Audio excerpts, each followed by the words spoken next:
കേരളത്തിൻ്റെ പുതിയ സാമ്പത്തിക ബജറ്റ് ധനമന്ത്രി കെ.എൻ. ബാലഗോപാൽ ഇന്ന് നിയമസഭയിൽ അവതരിപ്പിച്ചു. അതിനു മുന്നോടിയായിട്ട് കഴിഞ്ഞ ദിവസം വെള്ളിയാഴ്ച സഭയുടെ മേശപ്പുറത്ത് economic review report planning board, ആസൂത്രണ ബോർഡ് തയ്യാറാക്കിയ റിപ്പോർട്ട് അവിടെ വെച്ചിരുന്നു. ബജറ്റിന് മുമ്പ് ആ റിപ്പോർട്ട് എക്കണോമിക് റിവ്യൂ വെക്കുന്നത് നമ്മുടെ ഒരു രാജ്യമല്ല, സമ്പദ്ഘടന സംസ്ഥാനത്തിൻ്റെ എങ്ങോട്ട് പോകുന്നു, കിതപ്പാണോ കുതിപ്പാണോ, വളർച്ചയുണ്ടോ തളർച്ചയുണ്ടോ എന്നൊക്കെയുള്ള ഒരു ബാരോമീറ്ററാണ് എക്കണോമിക് റിവ്യൂ എന്ന് പറയുന്നത്. അപ്പോൾ എക്കണോമിക് റിവ്യൂ വെള്ളിയാഴ്ച വെച്ച് ഇന്ന് ബജറ്റ് അവതരിപ്പിച്ചപ്പോൾ എന്നിട്ട് ഇതിനെപ്പറ്റി നമുക്കൊരു വിശദമായൊരു വീഡിയോ ചെയ്യാമെന്ന് നമ്മൾ പ്രതീക്ഷിച്ചിരിക്കുകയാണ്. അപ്പോൾ ഈ വന്ന കാര്യങ്ങളൊക്കെ കാണുമ്പോൾ കേരളം മുന്നോട്ട് തന്നെ കുതിക്കുകയാണ് സാമ്പത്തിക വളർച്ചയിലെ എല്ലാ രംഗത്തും. അതിൻ്റെ കണക്കുകൾ ഞങ്ങളിവിടെ പറയുകയാണ്. ഇത് കുറച്ച് എക്കണോമിക്സ് ടേംസ് ഒക്കെ വരുന്നതായതുകൊണ്ട് പെട്ടെന്ന് ചിലത് നമുക്ക് മനസ്സിലാക്കാൻ ചിലപ്പോൾ പെട്ടെന്ന് കഴിഞ്ഞൊന്നും വരില്ല. അല്ലാതെ നമ്മൾ കുറച്ചുകൂടി ക്ഷമയോടെ മനസ്സിലാക്കേണ്ടുന്ന കാര്യങ്ങളാണ്. അത് പരമാവധി ലളിതമായിട്ട് നമ്മൾ ചുരുക്കി പറയാനാണ് ശ്രമിക്കുന്നത്. വലിയ ജാറുകൾ, എക്കണോമിക്സ് ബജറ്റിൻ്റെ ഒക്കെ ഫിനാൻസ് ജാറുകൾ എന്നും പറഞ്ഞ് ബുദ്ധിമുട്ടിക്കാതെ ലളിതമായിട്ട് പറയാൻ ശ്രമിക്കുകയാണ്. പക്ഷെ എന്നാൽ പോലും ചില കാര്യങ്ങൾ നമ്മൾ പറയാതിരിക്കാനും പറ്റില്ല. അപ്പോൾ കേരളം കടുത്ത സാമ്പത്തിക പ്രതിസന്ധിയിലാണെന്നുള്ളൊരു വലിയ ഒരു ചർച്ച നടക്കുന്നുണ്ട്. അതിൽ കാര്യങ്ങളുണ്ട്. പക്ഷെ അതിന് ഉത്തരവാദി ആര് എന്നുള്ളതാണ് ഇതിൻ്റെ അകത്തെ പ്രധാന വിഷയം. ഇപ്പം ഞാൻ കഴിഞ്ഞ ദിവസം ഈ എക്കണോമിക് റിവ്യൂ വന്നതിന് ശേഷം ഞാൻ ഒരു ചുറ്റുവട്ടത്ത് നമ്മുടെ നാട്ടിലിങ്ങനെ ഓരോരുത്തരുടെ സംഭാഷണങ്ങൾ സാധാരണക്കാരുടെ ഒക്കെ ഇങ്ങനെ കേട്ടുകൊണ്ടിരിക്കുകയാണ്. ഞാനതിലൊന്നും ഇടപെടാൻ പോകുന്നില്ല. അവർ പറയുന്നത് എന്താണെന്ന് നമുക്കൊരു പൾസ് കിട്ടുമല്ലോ. അപ്പോൾ അവർ പറയുന്നത് ഇത് ആമുഖമായിട്ട് ഞങ്ങളൊരു മുന്നറിയിപ്പ് ഇടത് മുന്നണിക്കും പിണറായി സർക്കാരിനും കൊടുക്കുകയാണ്. ഇപ്പം ഞങ്ങൾക്ക് മനസ്സിലായൊരു കാര്യം ഞങ്ങൾ ഒരു മുന്നറിയിപ്പ് തരികയാണ്. ഇത് പരിഗണിച്ചില്ലെങ്കിൽ, ഇതിനെപ്പറ്റി നമ്മൾ ബോധവാന്മാരായില്ലെങ്കിൽ അത് ഇടതുമുന്നണിക്കും പിണറായി സർക്കാരിനും തിരിച്ചടി ഉണ്ടാക്കുമെന്ന കാര്യം നമ്മൾ മറന്നു പോകരുത്. അപ്പോൾ പൊതുജന സംസാരം നടന്ന 2-3 മാസങ്ങളായിട്ട് ക്ഷേമ പെൻഷൻ മുടങ്ങിയത്, പ്രത്യേകിച്ചും പ്രായമായ ജനസമൂഹം, നമ്മുടെ നാട്ടിലെ പ്രായം ചെന്നവര്, അവർക്കിത് മരുന്നും ചികിത്സയ്ക്കൊക്കെയുള്ളൊരു വലിയ സഹായമാണ് ഈ മാസം തോറും കിട്ടുന്ന ഇപ്പം കിട്ടുന്ന ഈ പെൻഷൻ എന്ന് പറയുന്ന ക്ഷേമ പെൻഷൻ. അതും മുടങ്ങിയത് അവരുടെ ജീവിതത്തെ ബാധിച്ചിട്ടുണ്ട്. അവരതിന് സർക്കാരിനെ കുറ്റം പറയുന്നുണ്ട്, ടു ബി ഫ്രാങ്ക്. പക്ഷേ ഈ മുടങ്ങിയത് എന്തുകൊണ്ടാണെന്നുള്ള ചർച്ച നടക്കുന്നില്ല. കേന്ദ്രം തരേണ്ടുന്ന പണം, അർഹമായിട്ടും തരേണ്ടുന്ന പണം തരാത്തത് കൊണ്ടും, അതിൻ്റെ 1/3 കിട്ടിയാൽ പോലും ഈ പെൻഷനുകളോ മറ്റു കാര്യങ്ങളോ മുടക്കാതെ പ്രവർത്തനങ്ങൾ മുന്നോട്ട് പോകുന്നുള്ള യാഥാർത്ഥ്യം പൊതുസമൂഹത്തിൽ വേണ്ടത്ര ചർച്ച വരുന്നില്ല എന്നാണ് ഞങ്ങൾക്ക് തോന്നിയത്. അതിൻ്റെ 2 കാരണങ്ങൾ എന്ന് പറയുന്നത്, ഒന്ന്, ഇവിടുത്തെ വലതുപക്ഷ മീഡിയ ഈ സർക്കാരിനെതിരെ, ഇടതുപക്ഷത്തിനെതിരെയും പിണറായി സർക്കാരിനെതിരെയും നടത്തുന്ന ഒരു വലിയ കാമ്പയിൻ. അത് മനോരമ, മാതൃഭൂമി പോലുള്ള മുഖ്യധാര പത്രങ്ങൾ, ഏഷ്യാനെറ്റ്, അതുപോലെ മനോരമ, മാതൃഭൂമി തുടങ്ങി ന്യൂസ് 18 തുടങ്ങി പിന്നെ ബാക്കിയുള്ളതെല്ലാം ഈ ചാനലുകൾ നടത്തുന്ന ഒരു വലിയ പ്രോപ്പഗണ്ട. പിന്നെ ചില ഓൺലൈൻ ചാനലുകൾ ഡെഡിക്കേറ്റഡ് ആയിട്ട് ഈ സർക്കാരിനെതിരെ നടത്തുന്ന കാമ്പയിന്, ഇതിനെയൊക്കെ കുറേ സോഷ്യൽ മീഡിയ ഹാൻഡിലുകളെ വെച്ചിട്ടൊക്കെ അങ്ങ് നേരിടാമെന്ന് ഇടത് സർക്കാരും CPM-ഉം ഒക്കെ വിചാരിക്കുന്നുണ്ടെങ്കിൽ അത് വേണ്ടത്ര ഫലപ്രദമാകുന്നില്ല എന്നാണ് ഞങ്ങളുടെ വിലയിരുത്തൽ. ഒന്ന്, ഇതിൽ കാര്യമായ ഇടപെടൽ ഉണ്ടാകേണ്ടതുണ്ട്. കാരണം നമ്മൾ ജീവിക്കുന്ന കാലം എന്ന് പറയുന്നത് പോസ്റ്റ് ട്രൂത്താണ്, സത്യാനന്തരതയുടെ കാലമാണ്. ആ കാലത്ത് മീഡിയ കാണിക്കുന്ന കാര്യങ്ങൾ, നുണകളെ സത്യമാക്കി അവതരിപ്പിക്കുക വെറും നുണയായിരിക്കും, അല്ലെങ്കിൽ സത്യത്തെ അവതരിപ്പിക്കാതെ അർദ്ധസത്യം പറയുക. ഇപ്പോൾ കേന്ദ്രം 1,000 കോടി കേരളത്തിന് അർഹതപ്പെട്ട് തരാനുള്ളത് പിടിച്ചു വെച്ചിരിക്കുന്നു. അതൊരു യാഥാർത്ഥ്യമാണ്. അത് തരാൻ വേണ്ടി നമ്മൾ ശ്രമിക്കുമ്പം നവകേരള സദസ്സിൽ അതൊരു വലിയ ചർച്ചയായ ഈ മന്ത്രിമാരും മുഖ്യമന്ത്രിയും കേരളം മുഴുവൻ പോയിട്ട് ഈ വരുന്ന 8-ാം തീയതി പിണറായി ഗവൺമെൻറ്, മുഖ്യമന്ത്രി ഉൾപ്പെടെ ഡൽഹിയിൽ സമരം ഇരിക്കുന്നു ഈ വിഷയം കാണിക്കാൻ. കേരള നിയമസഭ പ്രമേയം പാസ്സാക്കി. ഇതൊക്കെ ആയിട്ടും കേരളത്തിലെ UDF-ഉം കോൺഗ്രസും പ്രതിപക്ഷം എന്താ ചെയ്യുന്നത്? അവരെന്തുകൊണ്ട് ഇതിനോട് സഹകരിക്കുന്നില്ല? അപ്പോൾ അവരുടെ മനസ്സും കേരളം ഇങ്ങനെ പിണറായി സർക്കാരിൻ്റെ കീഴിൽ ഇങ്ങനെ ശ്വാസം മുട്ടി ജനങ്ങളൊക്കെ ദുരിതം അനുഭവിക്കട്ടെ എന്ന് പറയുന്ന ഒരു പൊളിറ്റിക്കൽ ഫിലോസഫിയാണോ UDF നയിക്കുന്നത്? പുതിയ സുധാകരൻ്റെയും VD സതീശൻ്റെയും കോൺഗ്രസിൻ്റെ നയം ഇതാണോ? അതവർ വ്യക്തമാക്കണം. അവരൊന്നുകിൽ സർക്കാരിനൊപ്പം സമരം ചെയ്യണം കേന്ദ്രത്തിനെതിരെ, അല്ലെങ്കിൽ കേന്ദ്രത്തിൽ സമ്മർദ്ദം ചെലുത്തണം, അല്ലെങ്കിൽ അവർ പ്രതിപക്ഷം സ്വയം സമരം ചെയ്യണം. ഞങ്ങൾ CPMൻ്റെയോ ഇടതുപക്ഷത്തിൻ്റെയോ കൂടിയോ സമരം ചെയ്യുന്നില്ല, പക്ഷെ ഞങ്ങൾ നിങ്ങൾക്കെതിരെ സമരം ചെയ്യും, BJP സർക്കാരിനെതിരെ കേരളത്തിന് തരേണ്ടത് തന്നേ പറ്റൂ എന്നൊരു സമരം പോലും പ്രതിപക്ഷത്തിന് ചെയ്യാൻ പറ്റാത്ത രൂപത്തിൽ ഈ പ്രതിപക്ഷം ഇത്രയും അധപ്പതിച്ചു പോയി എന്നുള്ളൊരു യാഥാർത്ഥ്യം കൂടി ഇവിടെയുണ്ട്. അപ്പോൾ നുണകളും അർത്ഥസത്യങ്ങളും അവതരിപ്പിച്ചിട്ട് മനോരമയും മാതൃഭൂമിയും വായിക്കുന്ന പാവം വായനക്കാരും ഈ ചാനൽ കാണുന്ന പ്രേക്ഷകരൊക്കെ ധരിച്ചു വെക്കുന്നത് ഇവിടെ ഈ എന്താ ദൂർത്ത് പിണറായി സർക്കാരിൻ്റെ പൈസയില്ല, ദൂർത്തടിക്കാൻ പൈസയുണ്ട്, മറ്റു കാര്യങ്ങൾക്ക് പൈസയില്ല, പെൻഷൻ കൊടുക്കുന്നില്ല. ഇത് പൊളിച്ചെടുക്കാനുള്ള ഒരു ഗൗരവതരമായ ഒരു നീക്കം ഇടതുമുന്നണിക്കും പിണറായി സർക്കാരിനും ഈ രണ്ടാം ടൈമിൽ അത് ഉണ്ടാവുന്നില്ലെങ്കിൽ ഇത് വളരെ ഗുരുതരമായ ഒരു ഘട്ടത്തിലേക്ക് കാര്യങ്ങൾ പോയിക്കൊണ്ടിരിക്കുന്നു എന്നാണ് ഞങ്ങൾക്ക് മനസ്സിലായത്. ഇവിടെയാണ് ഞങ്ങൾ ചില കണക്കുകൾ പറയുന്നത്. കേരളത്തിൻ്റെ വളർച്ച മുന്നോട്ട് തന്നെയാണ്, പക്ഷേ ഈ വളർച്ചയെ തടയാൻ കേന്ദ്രം ശ്രമിക്കുന്നു എന്ന യാഥാർത്ഥ്യം. ഇനി കണക്കുകളിലേക്ക് വരാം. സാമ്പത്തിക വളർച്ചയിൽ വളരെ മുന്നേറി കേരളം മുന്നോട്ട് പോയിക്കൊണ്ടിരിക്കുകയാണ്. ഈ കഴിഞ്ഞ 2 സാമ്പത്തിക വർഷത്തെ കണക്കുകൾ നോക്കിയാൽ മതിയാവും. ഏറ്റവും ഒടുവിലത്തെ കണക്കുകളാണ് എക്കണോമിക് റിവ്യൂയിൽ കഴിഞ്ഞ ദിവസം നിയമസഭയിൽ മേശപ്പുറത്ത് വെച്ചത്. അപ്പം നമുക്ക് പ്രധാനമായിട്ട് 3 കാര്യങ്ങളാണുള്ളത്. ഒന്ന്, നമ്മുടെ പ്രൈമറി സെക്ടർ, കൃഷി ഉൾപ്പെടെയുള്ള കാർഷിക മേഖല, അതിന് പ്രൈമറി സെക്ടർ എന്ന് പറയും. സാമ്പത്തിക ഘടനയുടെ പ്രൈമറി സെക്ടർ, സാമ്പത്തിക സംവിധാനത്തിൻ്റെ ഈ പ്രൈമറി സെക്ടറിൽ കാർഷിക മേഖല ഉൾപ്പെടുന്ന പ്രൈമറി സെക്ടറിൽ നമ്മൾ ഈ കഴിഞ്ഞ സാമ്പത്തിക വർഷം 2022-23 നമ്മൾ 4.96% വളർച്ച നേടി കാർഷിക രംഗത്ത്. ആലോചിക്കണം, കഴിഞ്ഞ 12 വർഷമായിട്ട് നെഗറ്റീവ് ഗ്രോത്ത് ആയിരുന്നു, മൈനസ് ആയിരുന്നു ഗ്രോത്ത് കാർഷിക മേഖലയിൽ. ഇപ്പം ഈ 1.5-2 കൊല്ലം കൊണ്ട് ഈ കഴിഞ്ഞ 2 സാമ്പത്തിക വർഷമായിട്ടുണ്ടായ ഈ വളർച്ചയിൽ കാർഷിക മേഖലയിൽ 4.96% വളർച്ച നേടിയിരിക്കുന്നു. 2 സെക്കൻഡറി സെക്ടർ, അതായത് വ്യവസായ മേഖല, വ്യവസായം അതിൻ്റെ അനുബന്ധ മേഖല, അവിടെ നമ്മൾ 14.19% വളർച്ച നേടിയിരിക്കുന്നു. വ്യവസായ മേഖലയിൽ ആദ്യമായിട്ടാണ് കേരളം ഇത്രയും വലിയൊരു കുതിച്ചുചാട്ടം നടത്തുന്നത് ഈ കഴിഞ്ഞ 2 കൊല്ലത്തിനിടയിൽ.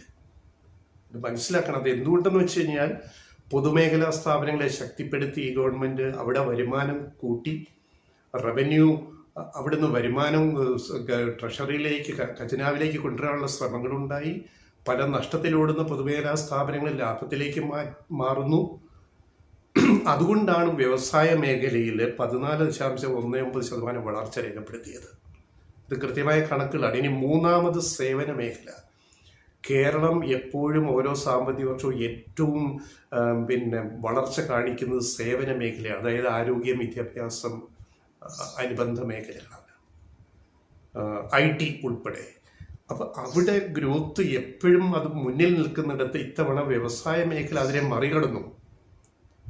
എന്ന് പറഞ്ഞാൽ സാമൂഹ്യ സേവന മേഖലയിൽ വളർച്ച കുറഞ്ഞു എന്നല്ല, അവിടെ 11.53% വളർച്ചയുണ്ട്. ദേശീയ ശരാശരിയേക്കാൾ കൂടുതൽ വളർച്ച എവിടെയുണ്ട്? സാമൂഹ്യ മേഖലയിൽ, വിദ്യാഭ്യാസം, ആരോഗ്യം തുടങ്ങിയ മേഖലയിൽ, ഹെൽത്ത് കെയർ. പക്ഷെ അതിനെ മറികടന്ന് വ്യവസായ മേഖലയിൽ കേരളം വളരെ കുതിച്ചുചാട്ടം നടത്തി എന്നൊരു കാര്യം നമ്മൾ ഇവിടെ എടുത്തു പറയേണ്ടത്. അത് പിണറായി സർക്കാരിൻ്റെ നയസമീപനത്തിൽ വന്ന മാറ്റങ്ങൾ, സ്വകാര്യ നിക്ഷേപങ്ങൾ സ്വീകരിക്കുക, പുതിയ വ്യവസായങ്ങൾ തുടങ്ങുക, IT അധിഷ്ഠിത അതുപോലെ സ്റ്റാർട്ടപ്പ് മിഷനുകൾ 100 കണക്കിന് ആരംഭിക്കുക. അപ്പം അങ്ങനെ അതിൽ നിന്നൊക്കെ ഈ റവന്യൂ ഇതര വരുമാനം, അതായത് റവന്യൂ എന്നല്ല, നികുതി ഇതര വരുമാനം, നോൺ ടാക്സ് റവന്യൂ ഉൾപ്പെടെ ഉയർത്തിക്കൊണ്ടുവരാനുള്ളൊരു വലിയ ശ്രമം മൊബിലൈസേഷൻ ഈ ഇടതുപക്ഷ സർക്കാരിൻ്റെ ഭാഗത്തുനിന്നുണ്ടായിട്ടുണ്ട്. അത് നമ്മൾ കാണാതിരുന്നുകൂടാ. അതാണ് ഈ ഇക്കണോമിക് റിവ്യൂവിൽ റിഫ്ലക്റ്റ് ചെയ്തിരിക്കുന്നത്. അതായത് 14.19% വലിയ വൻ വളർച്ചയാണ് ഇവിടെ കഴിഞ്ഞ 2 വർഷമായിട്ട് ഉള്ള ഗ്രോത്തിൻ്റെ ഒരു മുന്നോട്ടുള്ള പോക്കാണിത്. ഇവിടെ തന്നെ പൊതുമേഖലയുടെ ടേൺ ഓവർ നമ്മൾ നോക്കണം. പൊതുമേഖലയിൽ കഴിഞ്ഞ ഈ സാമ്പത്തിക വർഷത്തിൽ കിട്ടിയ വരുമാനം ടേൺ ഓവർ എന്ന് പറയുന്നത് 4,310 കോടി രൂപയാണ്. 4,310 കോടി രൂപ.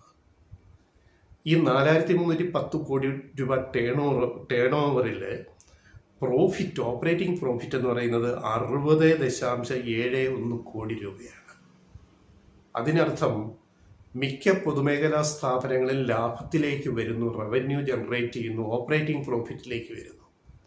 എന്നാലും നഷ്ടത്തിൽ പോകുന്ന വ്യവസായങ്ങൾ ഇപ്പോഴും പൊതുമേഖലയിലുണ്ട്. KSRTC ഉൾപ്പെടെ, കേരള വാട്ടർ അതോറിറ്റി ഉൾപ്പെടെ, അല്ലെങ്കിൽ വൈദ്യുതി ബോർഡ്. അപ്പം ഇതിനെയൊക്കെ കൂടി ലാഭത്തിലേക്ക് എത്തിക്കാൻ KSRTC ഉൾപ്പെടെ ശ്രമിച്ചാൽ സർക്കാർ ആ വഴിക്ക് തനത് വരുമാനം കൂട്ടാൻ, കാരണം കേന്ദ്ര അവഗണന, കേന്ദ്ര ഫണ്ടോ ഗ്രാൻഡോ വരുന്നില്ല, വിദേശ വായ്പ ഉൾപ്പെടെ വായ്പ എടുക്കുന്നതിന് പരിധി നിശ്ചയിക്കുന്നു, കുറയ്ക്കുന്നു, പരിധി വെട്ടിക്കുറയ്ക്കുന്നു. അപ്പോൾ കേരളത്തിൽ നിന്ന് തനത് വരുമാനം ഉയർത്തിക്കൊണ്ടുവരിക എന്നുള്ളതാണ് ഈ പ്രതിസന്ധിയെ മറികടക്കാനുള്ള ഏറ്റവും പ്രധാനപ്പെട്ട ഒരു വഴി എന്ന് പറയുന്നത്. ആ നിലയിലേക്ക് കാര്യങ്ങൾ വരുന്നത് കൊണ്ടാണ്, കുറേയൊക്കെ അത്ര ആ ഭാഗത്ത് നമ്മൾ മുന്നേറിയത് കൊണ്ടാണ് നമ്മുടെ സമ്പദ്ഘടന ഈ കേരളത്തിൻ്റെ വളരെ മുന്നോട്ട് പോയിരിക്കുന്നു. കേന്ദ്രത്തിൻ്റെ ഈ വലിയ സമ്മർദ്ദമുണ്ടായിട്ടും അല്ലെങ്കിൽ അവഗണന ഉണ്ടായിട്ടും മുന്നോട്ട് പോകുന്നു എന്നുള്ളതിൻ്റെ കണക്കുകൾ സൂചിപ്പിക്കുന്നത്. ആ കണക്കുകളിൽ മൊത്തം നോക്കിക്കഴിഞ്ഞാലും വളരെ നല്ല റിസൾട്ടാണ്. അതായത് പ്രതിശീർഷ വരുമാനം കേരളത്തിൻ്റെ കേന്ദ്ര ശരാശരിയേക്കാൾ മുകളിലായി. രാജ്യത്തിൻ്റെ മൊത്തം ശരാശരി പ്രതിശീർഷ വരുമാനത്തെക്കാൾ മുന്നിൽ കേരളം എത്തി നിൽക്കുന്നു. കേരളത്തിൻ്റെ ഏറ്റവും ഒടുവിലത്തെ ഇതിൽ റിവ്യൂവിൽ പറയുന്നത് 6.06% പ്രതിശീർഷ വരുമാനത്തിൽ വർധനയുണ്ടായി. അതായത് രാജ്യത്തിൻ്റെ ദേശീയ ശരാശരിയേക്കാൾ കൂടുതൽ, അതായത് 1,74,214 രൂപ പ്രതിശീർഷ വരുമാനം കേരളത്തിൽ നേടിയെടുക്കാനായി എന്ന കണക്കാണ് ഇവിടെ സൂചിപ്പിക്കുന്നത്. അത് ദേശീയ ശരാശരിയേക്കാളും മുന്നിലാണ്. ഇത് ഓരോ വർഷവും കൂടുന്നുണ്ട്. കഴിഞ്ഞ വർഷം അത് 1,64,261 രൂപയായിരുന്നതാണ്. ഈ സാമ്പത്തിക വർഷം അത് 10,000-ഓളം രൂപ കൂടിയിട്ട് 1,74,214 രൂപയായിട്ട് മാറിയിരിക്കുന്നത്. അപ്പോൾ ഇത് ഗ്രോത്ത് മുകളിലേക്കാണ് കാണിക്കുന്നത്. പിന്നെ ഇതേപോലെ സംസ്ഥാനത്തിൻ്റെ മൊത്ത വരുമാനം 6.6% വർദ്ധിച്ചു. അത് തനത് വരുമാനത്തിലുണ്ടായ വർധന കൊണ്ടാണ്. അതായത് ഈ പറയുന്ന റവന്യൂ, അതായത് tax revenue, non tax revenue. ഇപ്പം ടാക്സ് റവന്യൂവിൻ്റെ കാര്യം പറയുമ്പോൾ ഈ പറയുന്ന നമ്മുടെ ഈ വളർച്ചയിൽ റവന്യൂ വരുമാനത്തിൽ നമുക്ക് 13.79% വർധനയുണ്ടായി. കേന്ദ്രം പണം തരാഞ്ഞിട്ടും നമ്മുടെ വരുമാനം വർദ്ധിച്ചു. അത് തനത് വരുമാനം, സംസ്ഥാനത്തിനുള്ളിൽ നിന്ന് പിന്നെ കേന്ദ്രം തരാതെ നമുക്ക് എടുക്കാവുന്ന വരുമാനത്തിലാണ് ഈ വർധന ഉണ്ടായിരിക്കുന്നത്. 13.79% എന്ന് പറഞ്ഞാൽ അത് രൂപയിൽ കണക്കാക്കിയാൽ പിന്നെ ഇത്രായിരം കോടി രൂപ, അതായത് 1,30,31,724 കോടി രൂപ. അതാണ് വർധന. 1,30,31,724 കോടി രൂപ. അവിടെയാണ് നമുക്ക് ഈ 13%-ലധികം വർധന രേഖപ്പെടുത്തിയിരിക്കുന്നത്. ഇതിൽ ടാക്സ് റവന്യൂ എന്ന് പറയുന്നത്, നികുതി വരുമാനം എന്ന് പറയുന്നത് 54.22%. സർക്കാരിൻ്റെ നികുതി വരുമാനം, അതായത് അത് രൂപയിൽ പറയുമ്പോൾ 71,968 കോടി രൂപ ടാക്സ് റവന്യൂ. ഇനി നികുതി ഇതര വരുമാനം, നോൺ ടാക്സ് റവന്യൂ, അതായത് പൊതുമേഖലാ സ്ഥാപനങ്ങളിൽ ലാഭമല്ല മറ്റു വരുമാനങ്ങൾ, അങ്ങനെ കിട്ടിയിരിക്കുന്നത് നോൺ ടാക്സ് റവന്യൂ എന്ന് പറയുന്നത് 11.39%. അത് രൂപയിൽ പറയുമ്പം 14,118 കോടി രൂപ. 14,118 കോടി രൂപ. ഇങ്ങനെ നോക്കുമ്പോൾ കേന്ദ്രത്തിന് എന്ത് കിട്ടി? ഈ കഴിഞ്ഞ ഈ സാമ്പത്തിക വർഷം കിട്ടി.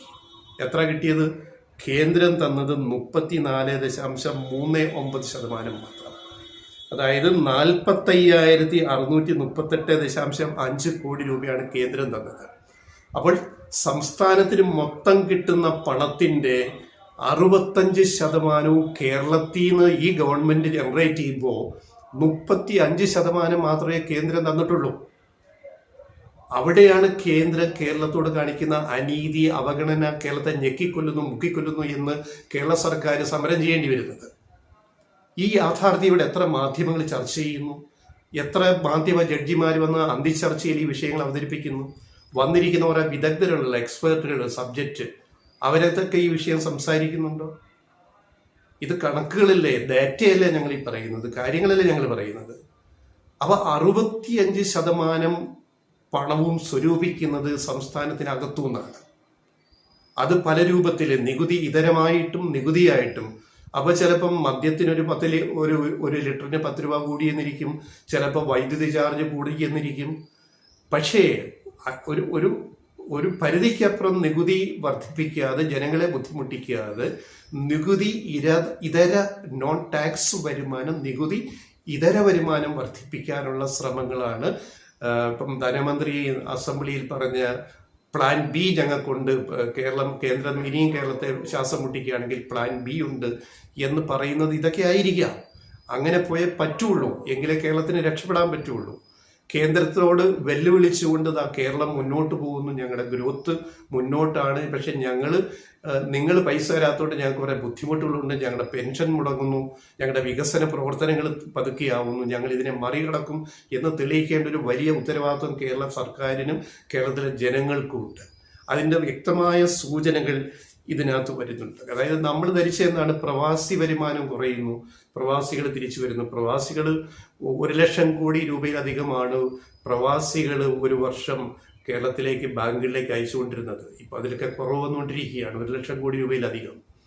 അപ്പം ഇതൊക്കെ കുറയുമ്പോഴും കേരളത്തിന് സാമ്പത്തിക വളർച്ച കുറഞ്ഞ് മുരടിച്ചു പോകുമെന്ന് കരുതിയെടുത്താണ് കേരളം ഈ നവകേരളം കോൺസെപ്റ്റിൽ, അതായത് പിണറായി സർക്കാരിൻ്റെ അടുത്ത 25 കൊല്ലം കൊണ്ട് കേരളത്തെ നവകേരളമാക്കി മാറ്റുക എന്ന് പറയുന്ന ആ ദീർഘകാല പദ്ധതിയുടെ ഭാഗമായിട്ട് നടക്കുന്ന പ്രവർത്തനങ്ങളുടെ റിസൾട്ടാണ് ഇതിനകത്ത് നമ്മൾ ഈ കണക്കുകളിലെ ഡേറ്റയായി നമ്മൾ കാണുന്നത്. അപ്പോൾ പ്രവാസികളുടെ തിരിച്ചുവരവ് പോലും നമ്മളെ ബാധിച്ചിട്ടില്ല. നമ്മളെ ബാധിച്ചത് ഒരേ ഒറ്റ കാര്യമാണ്, കേന്ദ്രത്തിൻ്റെ അവഗണന, അന്യായങ്ങൾ, കേരളത്തെ ശ്വാസം മുട്ടിക്കുന്ന നടപടികൾ, കേരളത്തിന് തരേണ്ട ഗ്രാൻഡ് പിടിച്ചു വെക്കുക, വായ്പ കേരളത്തിന് തരാതിരിക്കുക, മറ്റ് ആനുകൂല്യങ്ങൾ തരാതിരിക്കുക, പുറത്തുനിന്ന് വായ്പ എടുക്കാനുള്ള പരിധി കുറയ്ക്കുക. അപ്പോൾ ഇവിടെ കേരളത്തിൽ പ്രശ്നങ്ങളില്ല.